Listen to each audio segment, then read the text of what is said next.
At 64, I believed I had already survived the worst life could throw at me. A husband who left me for his secretary. A breast cancer scare that turned out to be benign, but stole 6 months of sleep. And the slow, agonizing silence of my only daughter, who one day simply stopped returning my calls. But none of that prepared me for the moment I sat down at her beautifully set dinner table after 4 years of nothing and realized the wine she poured me smelled like bitter almonds. I'm glad you're here. Stay with me until the end of this story and leave a comment telling me where you're watching from. Because every mother who has ever stared at a silent phone deserves to know she is not alone, and sometimes the truth we're most afraid of is the one that saves our lives. My name is Dolores Ann Whitfield. People call me Dee. I live in a small brick house on Maple Court in Summerville, South Carolina. The kind of street where neighbors wave from their porches and the mailman knows your dog's name. I retired from nursing 3 years ago after 37 years at Charleston Memorial. I thought retirement would be peaceful. I didn't know it would be lonely. My daughter. I'll call her by what she is to me. My girl, my only child. She cut me off 4 years ago. No fight that I can remember. No dramatic blow-up at Thanksgiving. Just a gradual pulling away that became total silence. Her husband had never liked me. He was charming in public, cold in private, the kind of man who smiled at you while making sure you knew you weren't welcome. I watched my daughter shrink around him, losing pieces of herself year by year. But every time I said something, she pulled further away. Eventually the calls stopped. The door closed, and I learned to live with the quiet. My mornings had a rhythm. Coffee at 6.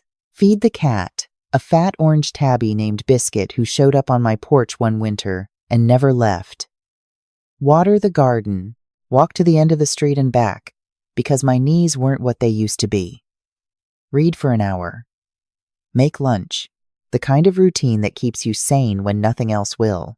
It was a Tuesday in September, still warm enough to sit outside, when the letter arrived.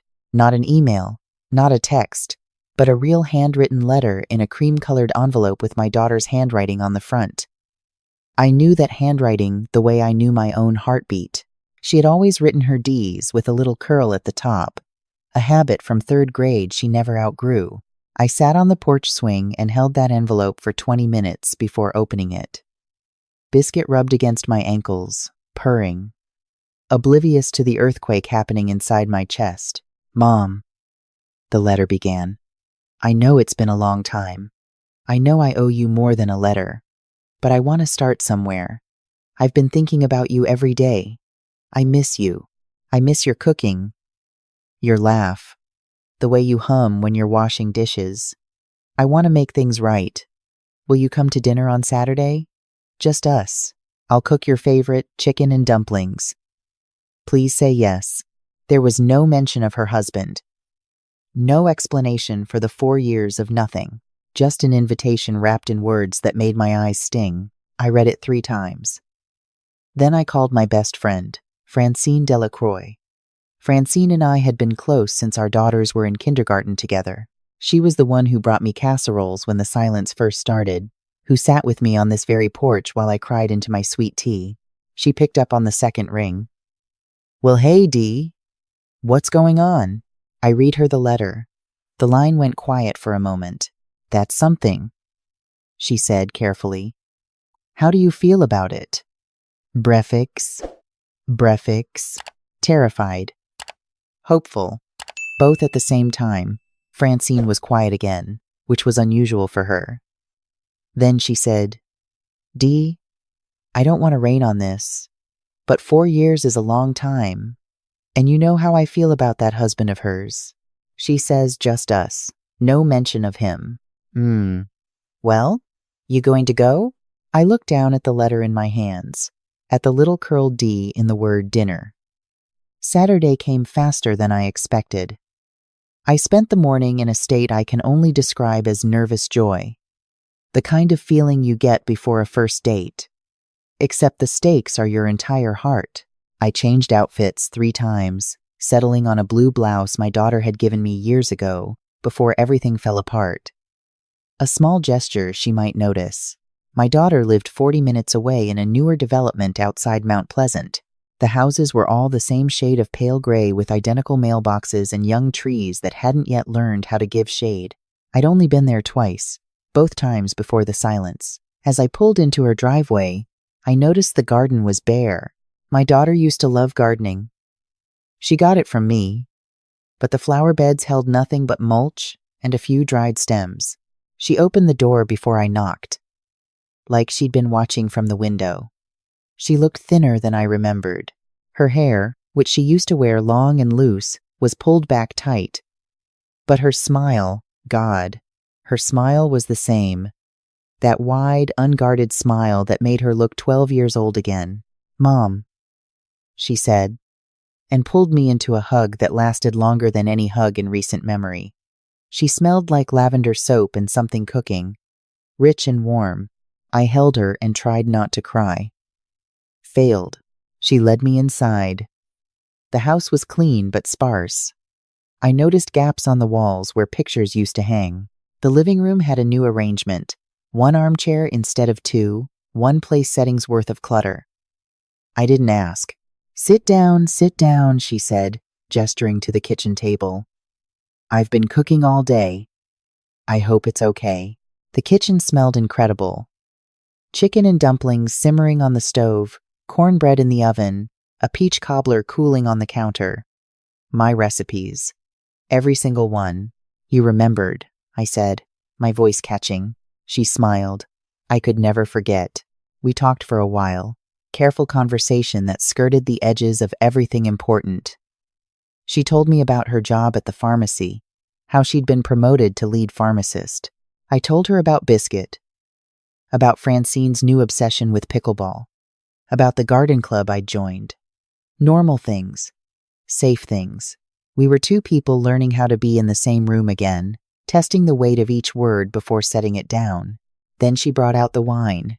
"I found this at a little shop downtown," she said, pouring 2 glasses of a deep red. "The woman said it pairs beautifully with comfort food." I reached for my glass and brought it to my nose. A habit from decades of dinner parties. The smell hit me immediately. Underneath the fruit and oak, there was something sharp, bitter, wrong. I set the glass down. 37 years of nursing will teach you things you wish you didn't know. I'd worked the ER for 15 of those years. I'd seen accidental poisonings, intentional ones, overdoses of every kind. I knew what cyanide smelled like because I'd treated a patient who survived it. Barely. Back in 2003. Bitter almonds. Not everyone can detect it, but I could. My daughter was watching me from across the table, her expression open and expectant. I looked at her face, searching for something, anything, that would tell me I was wrong, that I was a paranoid old woman whose years in the ER had broken something fundamental in her ability to trust. But my hands were cold and my heart was racing, and every instinct I'd developed over 3 decades of saving lives was screaming at me. "You know what?" I said, keeping my voice light. "I'm going to start with water. My stomach's been a little off today. I don't want to ruin this beautiful meal with an upset tummy." A flicker crossed her face. Disappointment? Frustration? It was gone before I could name it. "Of course," she said, standing to get me a glass of water from the tap. "No problem at all." I watched her move around the kitchen, my mind churning.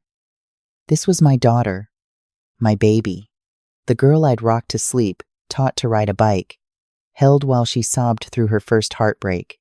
She could not be trying to hurt me. She could not. And yet, when she turned her back to check the stove, I slipped my wine glass closer and, using the napkin in my lap, carefully tipped a small amount into the empty water bottle in my purse. My hands were shaking so badly I nearly spilled it. I topped the wine glass off with water from my glass, just enough so the level looked the same. We ate dinner. The chicken and dumplings were perfect, exactly like mine, and I ate them because they came from the stove, because I'd watched her serve them from the same pot she ate from. The wine sat untouched by my plate. I told her I'd sip it with dessert. Over cobbler, she started to cry. "Mom," she said, wiping her eyes with the back of her hand. I'm so sorry. For everything. For the silence.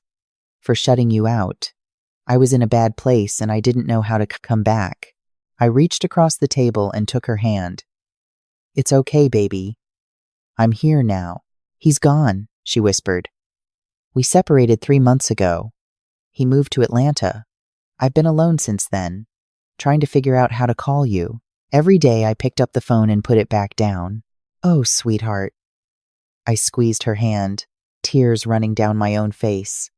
You don't ever have to explain. I'm just glad you reached out. We talked for another hour, real talk this time. She told me about the marriage, how controlling he'd been, how he'd convinced her that I was toxic, that my concern was manipulation, the things he said about me that she'd eventually believed, how leaving him had been the hardest and bravest thing she'd ever done.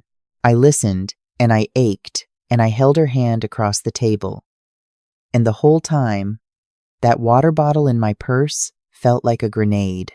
When I left that night, she hugged me on the porch for a long time. Come back next week? She asked. I wouldn't miss it, I said. I drove home in a fog. Half of me soaring with the joy of reconciliation. The other half sick with doubt. I was probably wrong about the wine. Probably. Years of trauma response had made me see danger everywhere. That's what I told myself as I pulled into my driveway and sat in the dark car, listening to the engine tick as it cooled. But I didn't pour out the water bottle.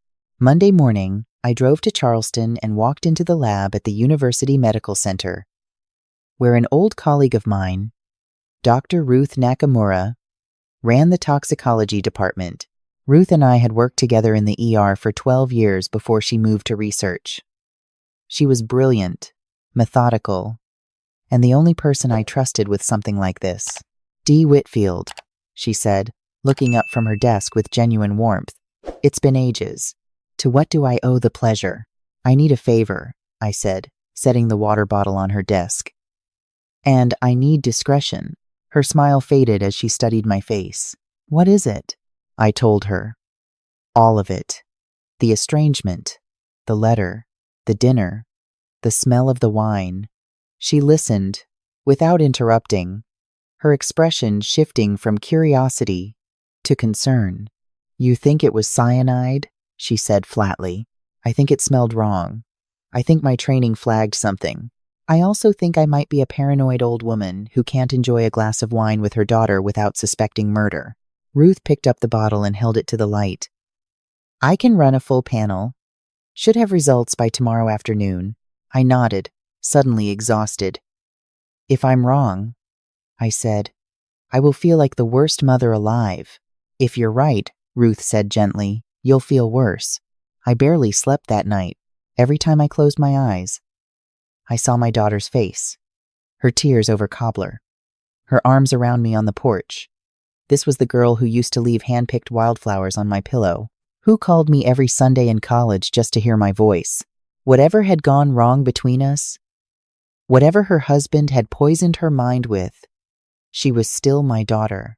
But the wine smelled like bitter almonds. Ruth called at 3:47 the next afternoon. I was in the garden, pulling weeds I'd already pulled, just to keep my hands busy. D? She said, her voice careful and professional, which told me everything before she said another word.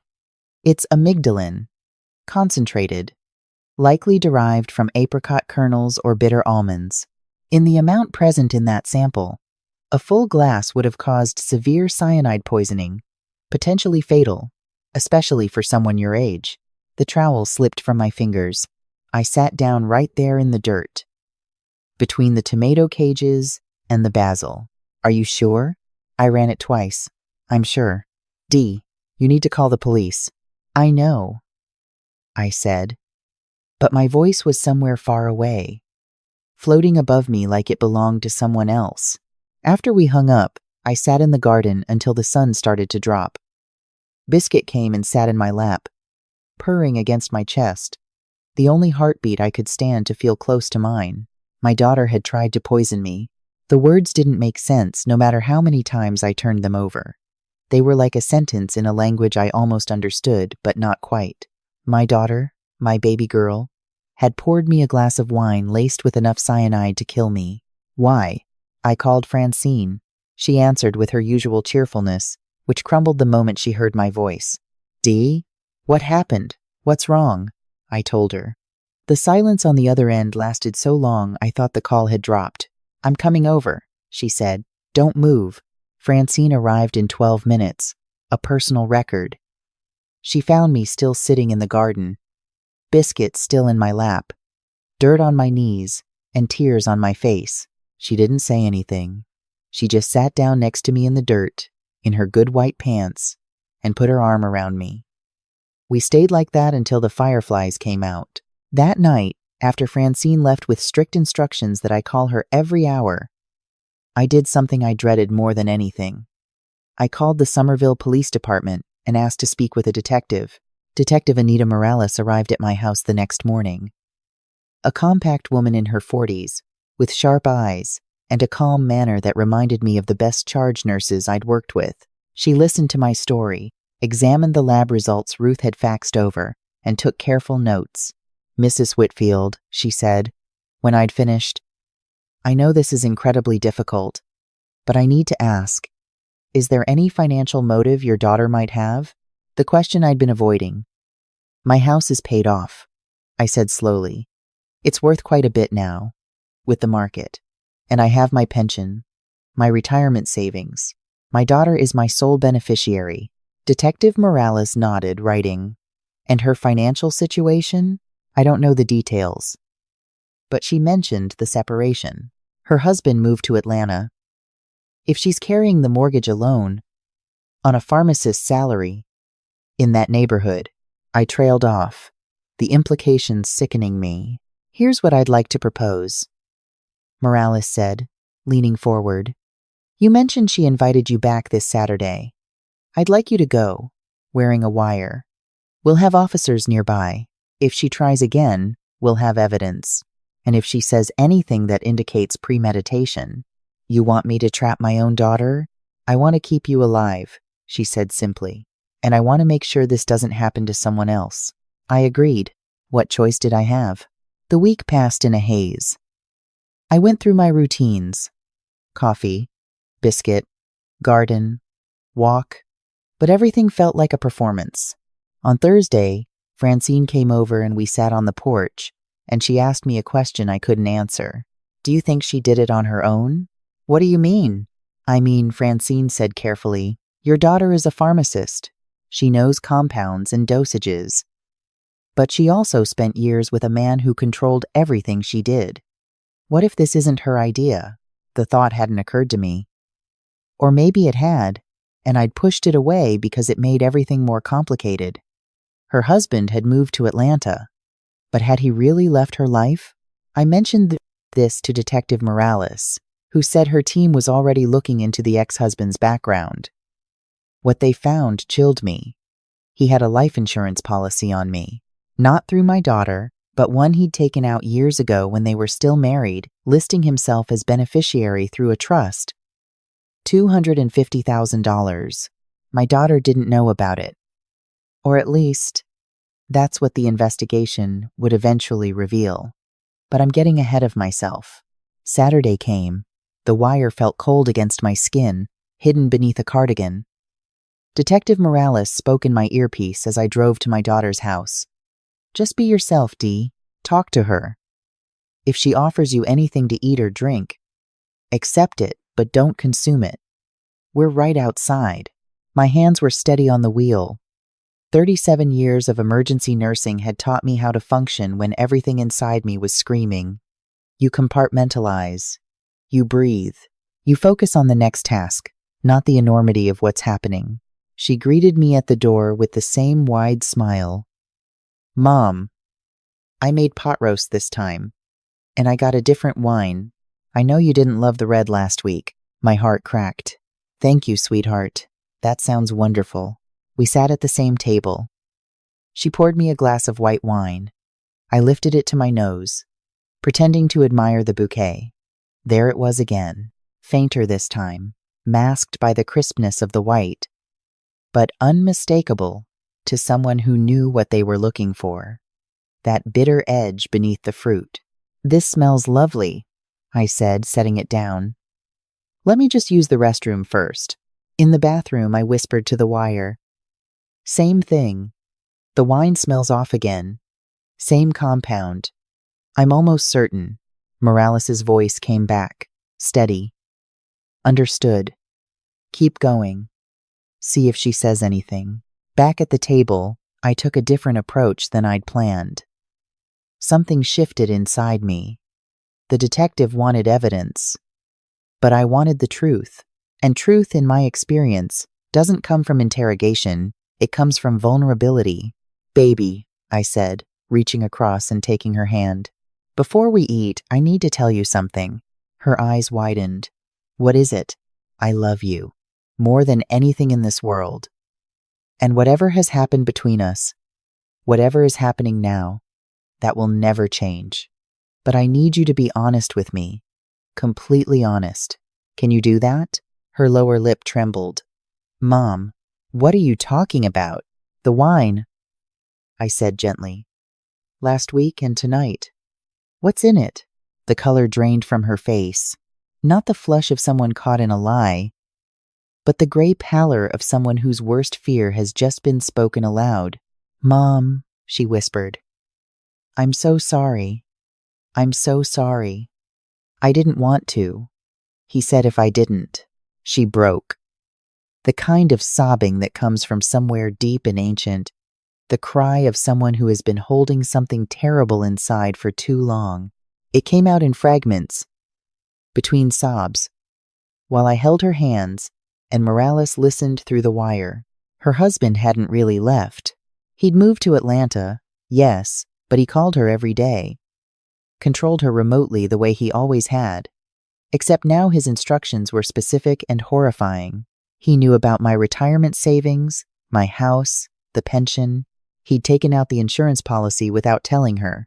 And 3 months ago, when their debt became unmanageable, when the gambling losses he'd hidden for years finally surfaced, he told her what she needed to do. "He said it would look natural," she choked out. "He said at your age, with your medical history, no one would question it. He said if I didn't do it, he'd come back and do it himself, and it wouldn't be peaceful." She was shaking so hard the table rattled. "He gave me the compound, told me how much to use. I'm a pharmacist, Mom. I knew exactly what it would do. I knew, and I still poured it. What person does that?" "A scared one," I said, and I meant it. The front door opened. Detective Morales entered quietly, followed by 2 officers. My daughter looked up, saw them, and something like relief washed over her face. The relief of someone who has been drowning and finally stops fighting the current. She told them everything, every detail, every phone call, every instruction her husband had given. She unlocked her phone and showed them the messages, the threats, the careful blueprint he'd laid out for my death, and made her execute. They arrested him in Atlanta the next day. He was at a sports bar, watching football, drinking beer like a man without a care in the world. Detective Morales told me later that he didn't even look surprised, just annoyed, like he'd been interrupted. My daughter was arrested too. I won't pretend that didn't destroy me. Watching them put handcuffs on her wrists in the kitchen where she'd just been cooking me pot roast, that image lives behind my eyelids. I see it every time I close my eyes. But here's what happened next, and this is why I'm telling you this story. Her lawyer argued coercion. The evidence supported it. Years of documented abuse, the threatening messages, testimony from a domestic violence expert about the psychology of control. The prosecutor, to his credit, looked at the full picture and offered a plea deal. My daughter would testify against her husband in exchange for a reduced charge and mandatory counseling. She took it. Her husband went to trial. The jury heard everything: the insurance policy, the gambling debts, the messages instructing her step by step how to poison her own mother. They deliberated for 3 hours. Guilty on all counts. He's serving 22 years. My daughter served 11 months in a minimum security facility. I visited her every week. We talked more honestly in that visiting room than we had in 20 years. She told me about the abuse, things I'd suspected but never confirmed, the isolation, the manipulation, the systematic dismantling of every relationship she had, including ours. He hadn't just separated her from me. He'd made her believe I was the enemy. She came home on a Wednesday in June. I picked her up and drove her to my house, where Francine had hung a banner on the porch that said "Welcome Home" in purple letters, my daughter's favorite color since she was 4. We stood in the driveway, looking at that banner, and she said something I'll carry with me for the rest of my life. "Mom, I need you to know that every day I was in there, the thing that kept me going wasn't getting out. It was knowing that you still came. Every week, after what I did, you still came." I took her face in my hands, this woman who was my baby, my girl, my whole heart. "Of course I came," I said. "I'm your mother. That's what we do." She lives with me now. We're taking it one day at a time. She's in therapy, twice a week, working through years of trauma that I'm only beginning to understand. She got a job at a clinic across town. Nothing glamorous, but honest work that lets her use her skills without the pressure of her old life. Some days are hard. She has nightmares. I hear her crying through the wall, and I go to her, the way I did when she was small, and I sit on the edge of her bed and stroke her hair until she falls back to sleep. Some days I'm angry, not at her, but at the years we lost, at the man who stole my daughter from me and then tried to use her as a weapon. But most days are good. We have coffee together in the morning. She's learning to garden. She planted lavender along the fence last month and stood back to admire it with that same wide smile she had as a little girl presenting me with a crayon drawing. Francine says we're brave. I don't know about that. I think we're just two women who got knocked down and decided to get back up, because the alternative was staying on the ground, and neither of us was built for that. If you're watching this and you have a child who doesn't call anymore, I want you to know that the silence doesn't always mean what you think it means. Sometimes the people we love are trapped in situations we can't see. Sometimes they're drowning quietly while we stand on the shore, wondering why they won't wave. And if you're watching this and you're the one who stopped calling, I want you to know that it's never too late. Write the letter. Make the call. Your mother is waiting. She's always been waiting. Biscuit just jumped into my lap, so I think that's my cue to wrap this up. Thank you for staying with me through this story. It wasn't easy to tell, but some things need to be said out loud before they can start to heal. What would you do if you were in my place? Have you ever had to forgive someone for something that seemed unforgivable? I'd love to hear your story in the comments. And if this touched your heart, share it with someone who needs to hear it today. Every story we tell is a hand reaching out in the dark, hoping someone will take it.